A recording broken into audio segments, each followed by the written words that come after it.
कल्याण police का नया कारनामा हत्या के मुकदमे को आत्महत्या में बदल डाला। कानपुर थाना कल्याणपुर पुलिस पर आरोपियों से मिलीभगत कर 302 के मुकदमे को 306 में बदलने का आरोप लगाते हुए पीड़ित परिवार द्वारा आयरा प्रेस क्लब में प्रेस वार्ता की गई। प्रेस वार्ता के दौरान मृतक की बहन ने बताया कि उसके भाई की हत्या की बात उसकी भाभी ने क्षेत्रीय लोगों और स्थानीय पुलिस के सामने कबूली गई थी।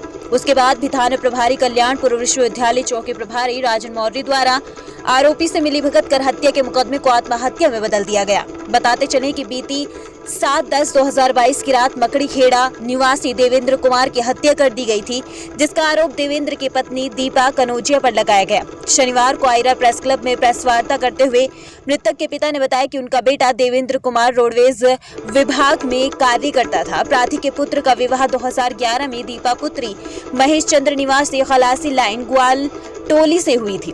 देवेंद्र के पिता की माने तो शादी के कुछ समय बाद ही उसकी बहू दीपा द्वारा आए दिन घर में लड़ाई झगड़ा करना शुरू कर दिया गया। बीती 10/7/2022 की रात्रि बीते 7 अक्टूबर 2022 की रात्रि देवेंद्र और दीपा दोनों नीचे कमरे में सोने गए थे। इस दौरान दोनों के बीच किसी बात को लेकर लड़ाई झगड़ा शुरू हुआ और सुबह जब देवेंद्र के परिजन नीचे पहुंचे तो देखा कि उनका बेटा मृत अवस्था में जमीन पर पड़ा था। सूचना पर पहुंची पुलिस और क्षेत्रीय लोगों के सामने मृतक की पत्नी दीपा के द्वारा देवेंद्र की हत्या करने की बात भी कबूली गई थी। इन सब के बाद भी थाना कल्याणपुर द्वारा पुलिस हत्या के मुकदमे को आत्महत्या में बदल दिया गया। मृतक के पिता ने बताया कि मेडिकल रिपोर्ट में उनके बेटे की हत्या करने की बात बताई जा रही है। उसके बाद भी कल्याणपुर पुलिस ने बिना मेडिकल रिपोर्ट और जांच किए ही हत्या को आत्महत्या में बदल दिया।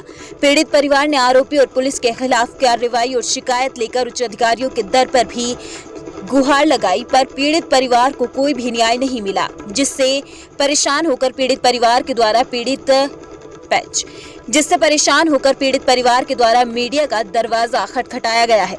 हैरत की बात तो यह है कि बड़े बड़े दावे करने वाली कानपुर पुलिस आजकल बिना जांच पड़ताल किए ही आरोपियों की पैरवी में जुट जाती है, जिसके उदाहरण आए दिन कानपुर के अलग अलग थाना क्षेत्रों से देखने को मिलता रहता है। अब देखना ये होगा कि इकलौते बेटे की हत्या होने के बाद दर दर की ठोकरें खाने वाले पीड़ित परिवार को उच्च अधिकारियों द्वारा क्या न्याय दिलाता है। अत्याचार बहुत करती थी, घर से निकालती थी, लड़के की हमारे थप्पड़ भी मारती थी। क्या हुआ? अब क्या हुआ? क्या हुआ? हमको न्याय चाहिए। क्या घटना हुई? घटना ये कि हमारे लड़के और बहू 7 अक्टूबर रात लड़ने के बाद में रात में 12 बजे के बाद में हमारे बहू ने हमारे लड़के को मर्डर करके जमीन पर लिटा दिया।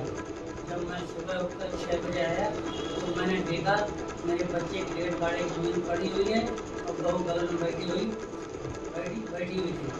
उसके बाद मैंने जैसे बच्चे का डेड बॉडी देखी, मैं बेहोश हो गया।